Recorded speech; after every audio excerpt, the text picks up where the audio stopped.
Now, this is the first time this has happened, but we're introducing a new segment. 30-second takes isn't always enough to hit all the topics that we want to hit, the hot things that are going on. So we wanted to give a little more space to discuss the news of the day, relevant topics, without dedicating a full segment to them. So we are pleased to present for the first time to bring you what we call Around.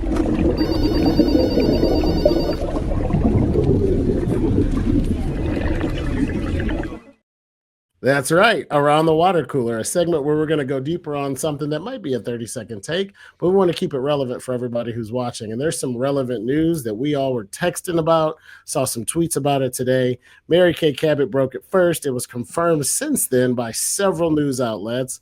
Your Cleveland Browns, getting to the point where I'm going to say, not my Browns, because they're pretty much pissing me off at this point, but our Cleveland Browns are parting ways with one Nick Chubb.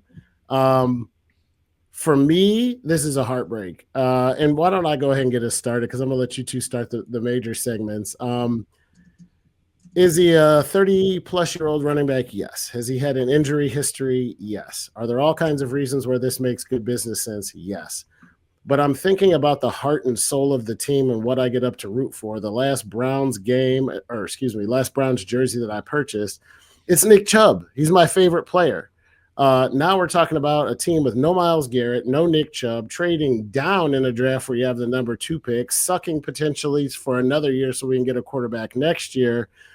It feels like a disaster. And maybe this is not the actual moment of what happened. It's the implications of what this means. But more so than any one player, the whole this might be a Super Bowl window for me comes to a 100% definitive end the minute Nick Chubb signs with any other team in the National Football League. I don't think I gotta jump in here, John, because I adamantly disagree with that take. I agree with you that it is a huge negative, and I'm pissed off that Nick Chubb is leaving the Cleveland Browns more likely than not. I mean, we're talking 99% here at this point or whatever.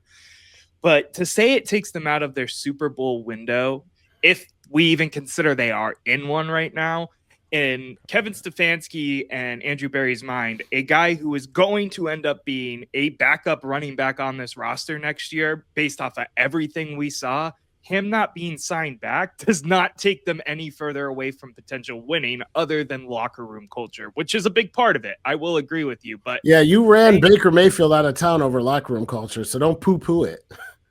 Right. That's a fair point. Yeah. Listen. And I didn't say his actual departure meant the window was closed. I said his departure emotionally signifies that whatever sliver of hope we had left is gone. I disagree with that as well. I mean, tell me why. We're one good quarterback play away from forgetting all about that. Listen, as much as I love Nick Chubb, and I'm right there with you, the last purchase that I made of a jersey was also Nick Chubb.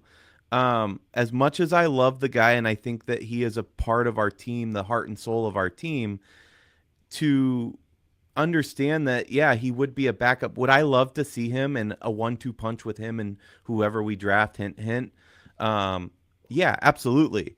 But it doesn't, I mean, this is business at the end of the day. I think we all saw it was coming.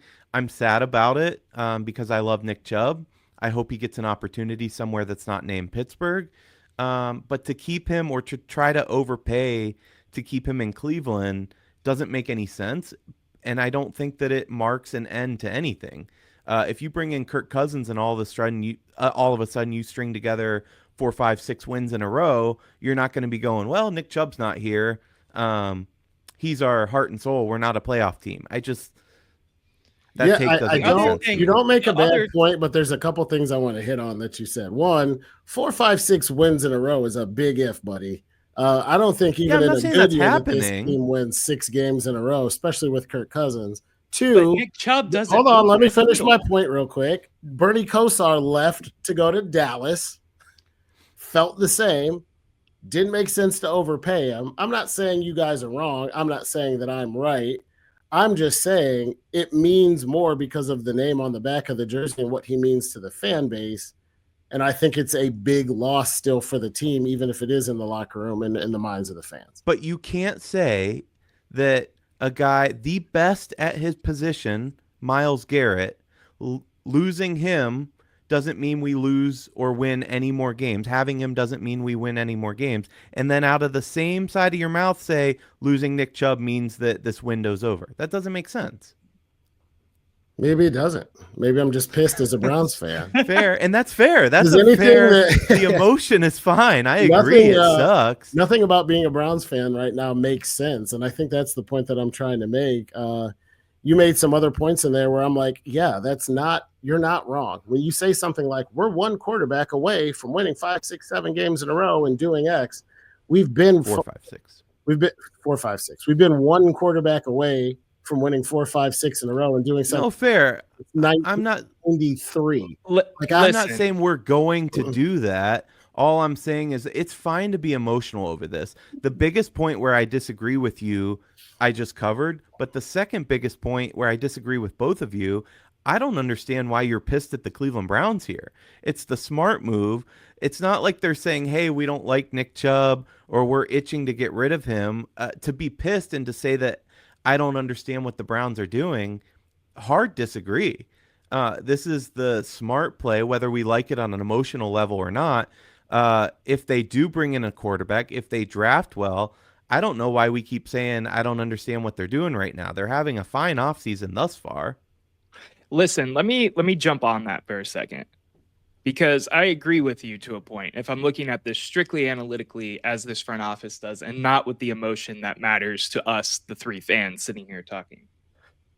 How many times, and I know calling Andrew Berry right is not a popular opinion or a popular statement right now, how many times has Andrew Berry cut bait on an older player and been right about it? Because I can give you an example that happened last season. Amari Cooper. You want to talk about Olivier Vernon? He was done out of the league after us. Odell Beckham Jr., anybody? I mean, he has done this. But go on.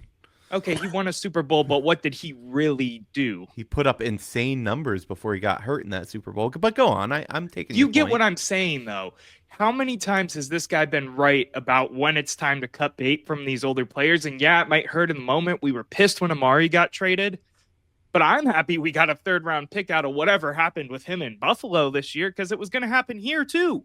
I don't know what this is the thing that frustrates me about Cleveland sports fans in general. I'm stepping back from this because you guys are right about Nick Chubb. It was a good business move, to your point, Erik. No, it doesn't necessarily open or close a Super Bowl window. I think the overarching point is that I don't know what the hell's going on with the franchise in general. Is Miles in? Is he out? We spent more than any team in the history of the NFL on payroll and won 3 games for it. Up is down, left is right, blue is red, and I just feel like we're back to chaos when we were so close 2 years ago to not having to be in this position. And the frustration and the irritation is when you have a man who everybody will chant, Chubb, Chubb, Chubb, Chubb, and we all just said 2 of the 3 of us, last purchase we made was a Nick Chubb jersey. You have a man who the head coach of the Pittsburgh Steelers refers to as Mr. Chubb, something he only does where he has the utmost respect for a player. We're kind of like, oh, cool, he's old and hurt, we're good. Great, but Noah, your same faith and your same GM that made really good calls on questionable calls, in my opinion, on things like letting Odell Beckham Jr. go is the same guy who won 3 games last year. So I don't know whose fault that is. The players won 3 games last year. Let's be very clear on that, because that all comes down to Deshaun Watson. 100%. I don't think you could put that on Andrew Berry. And listen, I think we've talked about it in baseball, but let's put it in football terms. We don't need to pay for past performance.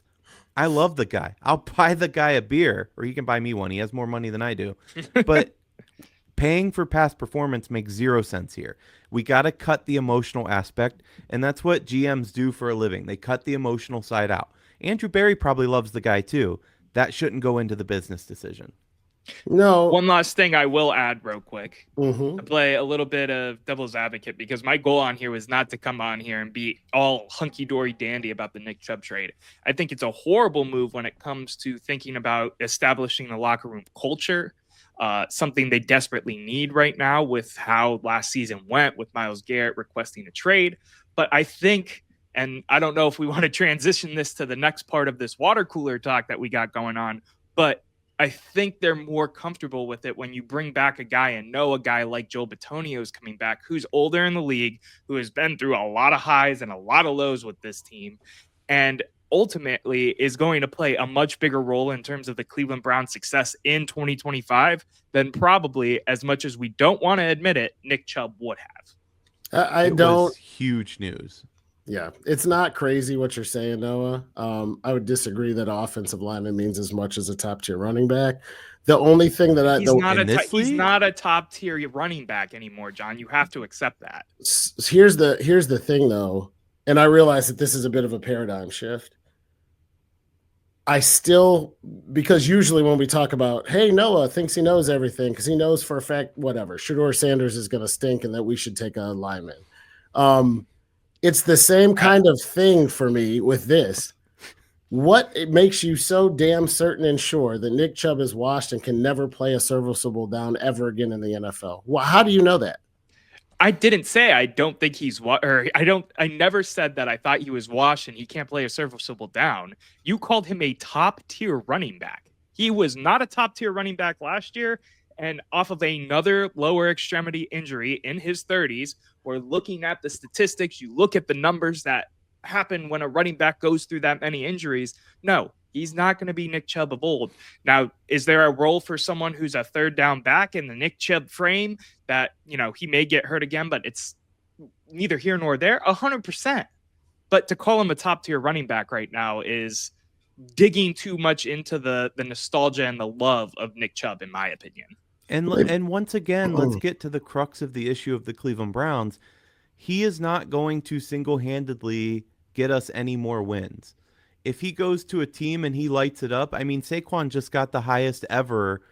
He got paid as the highest ever running back, and look at his age. If he goes and does that, fine. That sucks, but it's not like he's going to bring us to the Super Bowl. I mean, it just the risk isn't worth the reward at this point for this team.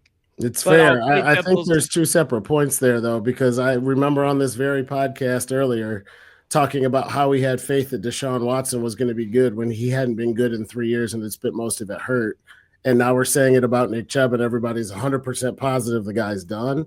I think we might regret it. I hope we're wrong, but if we look up next year and he rushes for 1,200 yards and 14 touchdowns for the Steelers, it's going to really, really, really suck worse than it does now when we already admitted that it kind of sucks anyway. When we were saying that about Deshaun, just for the record, he wasn't hurt. He was sitting out because he couldn't keep his willy in his pants. So a little bit. No, he was hurt. He got hurt after that. But he's talking about when we talked about it on the podcast.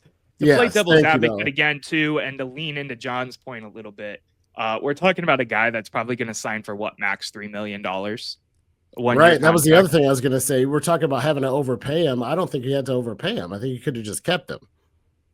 And that's where I think it's frustrating because you could very easily just pay him that money, keep him on the roster, keep him away from a team like Pittsburgh because, yes, it would suck. And you have a locker room guy at the very least. I agree with you on that side of it, too. But I also understand the idea of moving on. Hey, we weren't there for those contract negotiations. Maybe Chubb, not that he's the type, wanted more money than the Browns thought he was worth. So they said, go set your market. Me and Matt talked about this on Monday. At the time, it sounded like, he's going to set his market and just re-sign with the Browns. Now with this Mary Kate article, we're eating our words 3 days later.